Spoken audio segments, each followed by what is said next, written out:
আর এই মুহূর্তে চোখ রাখবো মহেশতলার খবরের দিকে। মহেশতলার 19-এ জল, রাস্তায় হাঁটু সমান জল। স্বাভাবিকভাবেই দুর্ভোগে বাসিন্দারা দেখছেন সেই ছবি। এটি মহেশতলা পুরসভার 19 নম্বর ওয়ার্ডের ঘটনা। মহেশতলায় জলযন্ত্রণা, বর্ষা না হয়েও রাস্তায় জমে জল, রাস্তায় হাঁটু সমান জল, দুর্ভোগে বাসিন্দারা।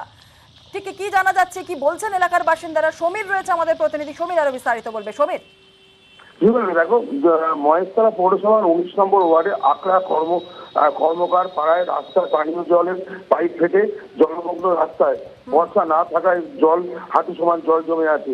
পাইপ ফেটে গেছে বেশ কিছুদিন আগে, তারপরেও রাস্তায় জল জমে আছে। নিত্য যাত্রীরা, যে বাচ্চা থেকে বড় এবং গাড়ি চালক, সবাই ওখানে অসুবিধার মধ্যে পড়ছে। বারবার পৌরসভা আধিকারিককে জানিয়েও কোনো সুরা হয়নি। এখনো পর্যন্ত যে পানীয় জলের পাইপ ফেটে আছে সেটা না ছাড়িয়ে এখনো ওখানকার স্থানীয়রা বারবার ওখানকার প্রশাসনকে জানিয়েছে এবং পৌরসভাকে জানিয়েছে, কোনোভাবেই কিছু হয় না। বিভিন্ন জায়গায় জানিয়েও কোনো সুরা হয়নি। 19 নম্বর ওয়ার্ডে, মহেশতলা 19 নম্বর ওয়ার্ডে পানীয় জল রাস্তার উপর দিয়ে যাচ্ছে এবং রাস্তার ওই জল মারিয়ে সবাই যাচ্ছে। সমীর, 19 নম্বর ওয়ার্ডের কাউন্সিলর তিনি কি বলছেন? হ্যাঁ, তার সঙ্গে যোগাযোগ করেছিলাম আমরা। উনি কোনোভাবে সেই সন্ধ্যাবেলার থেকে কোনো যোগাযোগ করতে চায়নি আমাদের সঙ্গে।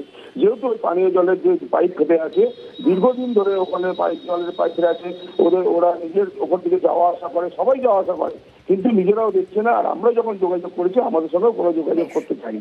ধন্যবাদ।